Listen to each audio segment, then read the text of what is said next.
வணக்கம். 2026க்குன்னு ஒரு வருஷம் தான் இருக்கு. இதுல பாமகவோட நிலைப்பாடு தான் என்ன? பாமகல இப்ப பல சர்ச்சைகள் இருக்கு. அதை பத்தி என்ன நினைக்கிறீங்க? அதாவது பாட்டாளி மக்கள் கட்சியோட நிலைப்பாடு வந்து அந்த கட்சியை சார்ந்தது. எது சரி, எப்படி, எந்த அடிப்படையில் வந்து அவங்க கட்சியை சூஸ் பண்ணுறாங்கன்னு அது அவங்களுக்கானது. அது அவங்க எது சரி தப்போ அந்த தலைமை முடிவு இருக்கோ அதுக்கான இது வந்து அவங்கள தான் கேட்கணும். அது அதில் நம்ம தலையிட முடியாது.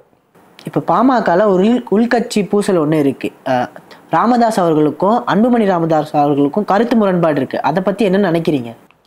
அதுதான், அது அவங்க கட்சியோட உட்கட்சி பூசல், அந்த கட்சியோட நிலைப்பாடு. அது நாங்கள் வந்து எங்களோட சங்கத்தோட நோக்கம் என்னன்னா, எங்கள் ஆளுங்களுக்கு பிரச்சனை வரும்போது, பாதிப்பு வரும்போது அவங்களுக்கு உரிமை கோரலாக இருக்கணும், அவங்களுக்கு ஒரு பாதுகாப்பாக இருக்கணும். அப்புறம் அந்த விஷயத்தில் நான் தலையிட்டேன்னா நெகட்டிவாகவும் சொல்லலாம், பாசிட்டிவாகவும் சொல்லலாம்.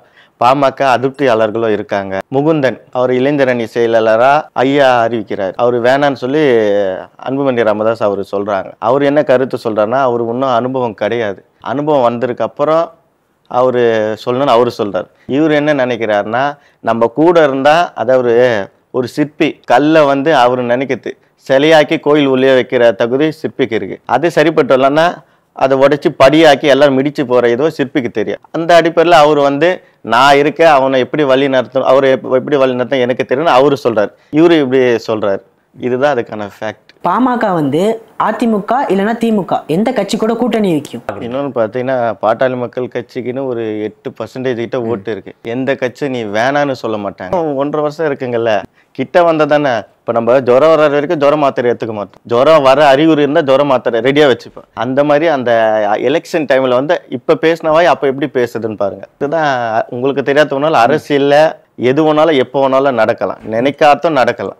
அதுதான் அரசியல். அதாவது நம்ம எக்ஸாமுக்கு இப்போ ப்ரிப்பேர் ஆகும்போது ஒரு 80% நல்லா இது பண்ணிப்போம். ஆனால் இன்னும் கொஞ்சம் என்ன 90 மார்க் வருமே, 95 மார்க் வருமே, அப்படி ஒரு சூழ்நிலை வரும்போது வேணாம் நான் சொல்லுவீங்க. பலமாக இருக்க இன்னும் பலம் சேரணும்னு நினைக்கும் போது வேணான்னு யாருன்னா சொல்லுவாங்கல்ல. ப்ளஸ் தான். ஏன்னா அந்த சூழ்நிலை அப்படி மாறும். அது அந்த கட்சி தலைமை தான் முடிவு இருக்கணும். எது சரிப்பட்டு வதோ யார் கூட போகணும்னு அவங்களோட முடிவு தான். அது அவங்களோட இதில் வந்து நம்ம தலையிட முடியாது இல்லைங்களா. பாமகக்கும் வன்னியர் சங்கத்துக்கும் தொடர்பு என்ன? அரசியல் கட்சிகளுக்கும் வன்னியர் விடுதலை இயக்கத்துக்கும் எந்த தொடர்பும் கிடையாது. RSSக்கும் வன்னியர் சங்கத்துக்கும் கருத்து ஒத்து போகுதா? சங்கம் எங்களது வந்து ஒரு சுத்தமாக ஒரு பர்ஃபெக்ட் வன்னியர் சங்கம். இது வந்து எங்களோட ஒரு பாதுகாப்புக்காக நாங்கள் இது பண்ணியிருக்கோம். அரசியல் உள்ள போனால் அரசியலில் வந்து எப்படி எப்படியோ நடக்கும். RS வந்து இந்துத்துவம், அவங்க வந்து இந்துக்களுக்கு, வன்னியர் விடுதலை இயக்கம் வன்னியர்களுக்கு. அதாவது 18 புராணங்களில் 9வது இந்து முறைப்படி அல்ல 9வது புராணம் அக்னி புராணம். புராணம் உள்ள ஒரு சமுதாயம்னா அது வன்னிய சமுதாயம். அதனால இந்துக்களுக்கு நாங்கள் சப்போர்ட் பண்ணுவோம். ஆனால் எங்களோட இது வந்து சமுதாயத்தை சார்ந்தது முக்கியம். அதாவது 90-95% சமுதாயம் இது தேவைப்படும் போது அவங்களுக்கும் சப்போர்ட் பண்ணுவோம் இந்து முறைப்படி. மற்றபடி வன்னியர் விடுதலை இயக்கம், சமுதாய காப்பீடு, சத்திரிய தர்மம், எங்க பிரச்சனை எதுனாலும் வன்னியர் விடுதலை இயக்கம் அவங்களுக்கு ஆதரவு கொடுக்கும், அவங்களுக்கு ஒரு சப்போர்ட்டா எப்பவுமே இருக்கும். யாரா இருந்தாலும் எவரா இருந்தாலும் அவங்களுக்கு ஒரு பிரச்சனைனா எங்களை நாடி வந்தாங்களோ அவங்களுக்கு கட்டாயம் நாங்க உறுதுணையா இருப்போம். கட்சி சார்பு இல்லாம எல்லா வன்னியர்களுக்கும் ஆதரவு தருவீங்களா? வன்னியர்களுக்கு நாங்க சப்போர்ட்டா இருப்பாங்க. அது இப்போ ஒரு உதாரணம் சொல்லணும்னா, ஒரு தொகுதியில எல்லா கட்சியிலும் வேட்பாளர் இருப்பாங்க. அது யார் எவரோ என்ன ஒன்னாலும் அது அந்த கட்சி முடிவு பண்ணுது. அங்க வன்னியர் எந்த கட்சி, வன்னியர் வேட்பாளர் எந்த கட்சி அறிவிக்கிறோ அந்த கட்சிக்கு வன்னியர் விடுதலைக்கு ஆதரவு இருக்கும், அவங்களுக்கு வேலை செய்யும். ஓட்டு அரசியல் எங்களுக்கு கிடையாது. எங்க ஆளு வன்னியர் ஜெயிக்கணும், அவன் எந்த கட்சியில இருக்காங்களோ அவங்களுக்கு நாங்க சப்போர்ட். நோக்கம் எங்களோட இலக்கு அதுதான். அதிகாரத்துல இருந்த இனம் இப்ப வந்து கொடுத்த இடம் வந்து இப்ப வந்து எதிர்பார்ப்போட இருக்கிற மாதிரி இருக்கு. திருப்பி அந்த இடத்துக்கு கொண்டு போகணும். இப்ப பாருங்க, அதாவது இப்ப எல்லாம் யாரோ சொல்றாங்க சென்னை எங்களுது, சென்னை உங்களுதுன்னு அப்படி எல்லாரும் சொல்லிக்கிறாங்க. ஆனா சென்னை யாத்திரை செயின் சார்ஜ் கோட்டை இருக்குங்களே, சென்னப்பன் நாயக்கர்ன்ற ஒரு வன்னியரோட இடம். அதை வந்து அவங்களுக்கு வந்து அவங்களோட வாரிசுதாரர்கள் வந்து இடத்த கொடுத்து தானமாக கொடுத்துட்டு, அதுக்காக நீங்கள் எங்கள் அப்பா பேரை வைக்கணும், சென்னப்பன் நாயக்கர் பேரை வைக்கணும்னு சொல்லி கோரிக்கை வச்சாங்க. ஆனால் அந்த பேர் வந்து இப்போ கிடையாது. அவங்க அது ஒரு பாலிடிக்ஸ் ஆகிடுச்சு. இன்னொன்று பார்த்தீங்கன்னா, ஐயப்பன் தாங்கல் இருக்குங்கல்ல, தாங்கல்னா ஏரி, அது ஏரி அந்த இடத்த கொடுத்துறா சென்னப்பன் நாயக்கரோட வாரிசு ஐயப்பன் தாங்கல் ஏரி. அதனால அவரோட பேருக்கார ஐயப்பன் தாங்கல் அப்படின்னு ஒரு இது பண்ணாங்க. இத மாதிரி ஒரு சொல்ற அளவுக்கு வாரி வழங்கிய இனம் வன்னியர் இனம். இப்போ வந்து பாத்தீங்கன்னா சித்தாளாகவும் பெரியாளாகவும், ஏன்னா படிப்புல அவங்களுக்கு படிக்கணும் அப்படின்னு யாரும் சொல்லல, நீ படிச்சா இப்படி இருக்கணும் அப்படி சொல்லல. முன்னோர்கள் தாத்தா பாட்டெல்லாம் நல்லா இருந்தாங்க. அந்த நாங்க அப்பா அப்படி இந்த அப்பா அப்படின்னு சொல்லி இப்ப ரொம்ப ஏழ்மையாயிட்டாங்க. அவங்கள திருப்பி பழைய நிலைமைக்கு இப்ப எதால கொண்டு போனா கல்வியால கொண்டு போனோம். அந்த கல்வியை அவங்களுக்குள்ள புகுத்தி அதை எப்படிலாம் டெவலப் ஆகணும், அவங்களுக்கு அதை கூட இருந்து நாங்க வழி நடத்துவோம். முயற்சியில வன்னிய விடுதலைக்கு இயங்கினு வருது. வன்னியர்கள் செல்வ செழிப்பாதான் வாழ்ந்தார்களா? அதை யார் பறிச்சாங்க, எதனால பறிச்சாங்க? கவன குறைவு, அந்த அருமை தெரியாம, அதனால அவங்க சில விஷயம் தந்திரத்தால பறிக்கப்பட்டது. சில விஷயம் அவங்களுக்கு அந்த அவேர்னஸ் இல்லை, அதனால பலது இழந்துட்டாங்க. இப்போதான் இப்போ லேண்டோட வேல்யூ, இந்த ஜுவல்ஸோட வேல்யூ நம்மளுக்கு தெரியும். இது ஒரு 100 வருஷத்துக்கு முன்னாடி அதெல்லாம் ஏன்னா அப்போ அவேர்னஸ் கிடையாது. படிச்சுதான் ஆகணும், படிச்சா இது.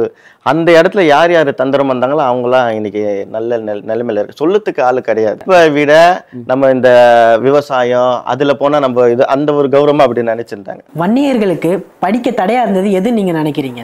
வன்னியர்கள் பல பேர் அந்த குலத்தொழில் அந்த மாதிரி இந்த வன்னிகளோட முன்னோர்கள் மூதாதையர்கள் இப்ப சட்டத்திலே சில அமெண்ட்மெண்ட் வந்த மாதிரி இப்போ ஆரம்ப கட்டம் இந்த மனு தர்மம் பிரகாரம் அப்படி வந்துரு. அதுக்கப்புறம் இம்ப்ளிமெண்ட் பண்ணி இப்போதைக்கான சூழ்நிலை நிறைய மாறுதல் வந்திருக்கு. அந்த மாறுதலுக்கு ஏற்ற மாதிரி இப்ப எல்லாம் மாறிதானே ஆகணும். நம்மளுக்காக உலகம் மாறாது, உலக மாற்றத்துக்காக நம்ம மாறி ஆகணும். அந்த மாற்றத்தின் வெளிப்பாடு தான் இது. இப்போ நம்ம வெயில் டைம்ல நார்மல் ட்ரெஸ் போடும், குளிர் டைம்ல அந்த ட்ரெஸ் போட முடியுமா? குளிருக்கு ஏற்ற மாதிரி குளிர் சொற்று போட்டுப்பா, நார்மல் டைமுக்கு ஏற்ற மாதிரி நார்மலா இருக்கும். இது சூழ்நிலைக்கான உரிமை. இப்போ பாத்தீங்கன்னா இந்த டைம்ல இப்படி இருந்தா நாங்க இப்போ சண்டை போட்டோ போராடே கிடையாது. எந்த இதுவாகத்தோ எங்களுக்கான உரிமை என்ன? இப்போ உங்ககிட்ட எப்படி நாங்க இது பண்றது? அந்த மாதிரி எங்க தேவைகளை எப்படி நாங்க சாதிக்கணுமோ அப்படி நாங்க சாதிச்சுப்போம். கடவுள் இருக்காருன்னு ஒரு நம்பிக்கை, சாதி இருக்குன்னு ஒரு நம்பிக்கை. அந்த பேஸ்ல கடவுளையும் நம்புறோம், சாதியை நம்பி வழி நடத்தின்னு வரோம். சாதியை நீங்க உங்க அடையாளமா நினைக்கிறீங்களா இல்ல அவமானமா நினைக்கிறீங்களா? இதை பெருமைக்குரிய இப்ப நீங்க சில தரப்பு சாதியை அவமானமா நினைக்கிறீங்க. சாதி என்பது அவமானம் கிடையாது, சாதி என்பது ஒரு அடையாளம். சார் இப்போ ஒவ்வொரு இதோ யூனியன் ஏன் வச்சிருக்காங்க? எதுக்காக யூனியன் இருக்கு? எங்க இயக்கத்தோட தாரக மந்திரம் என்னன்னா, நம்ம ஒரு அம்மா மேல எவ்வளவு அன்பா இருப்போம். தாய் மீது காட்டும் அன்பு, அக்கறை, பாசம், உணர்வை வன்னிய சாதி மக்கள் மீது காட்டுங்க. இப்போ நாங்க மத்த சாதிக்கு எதிராக இது பண்ணல. இப்போ உணர்வு இல்லாம இருக்காங்க. ஃபர்ஸ்ட் சாதி ஒண்ணு அன்பு. இப்போ இவனுக்கு ஒரு பிரச்சனை அப்ப நம்ம நீ வேடிக்கை பார்க்காத, போய் அவனுக்கு சப்போர்ட் பண்ணு. எங்க மூலமா ஒரு அமைப்பை நாங்க சப்போர்ட் பண்ணோம். இவங்க ஒரு சாதினா அவங்க ஒரு அமைப்பு ஆகட்டும், அவங்க ஒரு அமைப்பு ஆகட்டும். இப்போ ஏரி குளம் குட்டை எல்லாம் பண்ண லாஸ்ட்ல எங்க கடலை வரும். எல்லா அமைப்பும் ஒன்னாய் கடைசியில எல்லாம் ஒற்றுமை ஆயிடும். அந்த ஒற்றுமைக்கான முதல் முயற்சி வன்னிய விடுதலை இயக்கம். வன்னியர் விடுதலை இயக்கமும் தலித் சமூகமும் ஒன்னா சேர்ந்து போராடுவீங்களா? கண்டிப்பா. ஒரு பிரச்சனைனா நாங்க எந்த ஒரு இந்த சாதி அந்த சாதின்னு பார்க்காது. அதான் எங்களோட இந்த சமுதாயம் காப்பது சத்திரிய தர்மம். அந்த முறைப்படி அநியாய ஆக்கிரமம் எங்க நடந்தாலும் அதுக்கு வன்னிய விடுதலை இயக்கம் எதிர்ப்பு குரல் கொடுக்கும். அமைப்பை உருவாக்கி எத்தனை பேரை படிக்க வச்சிருக்கீங்க? படிப்பு நாங்க சங்கம் இப்ப உருவாக்கி இப்பதான் வளர்ச்சி பாதையை நோக்கி போகுது. எங்களால முடிஞ்ச அளவுக்கு ஆன உதவிகள் செஞ்சுன்னு வந்திருக்கோம்.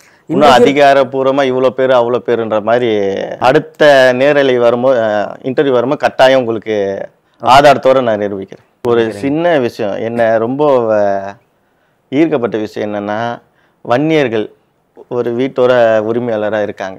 எல்லா இடத்துலயும் நடக்கல, சில இடத்துல நடக்குது. ஆனா இன்னொரு நபர் வீட்டுக்கு வாடகைக்கு வராங்க.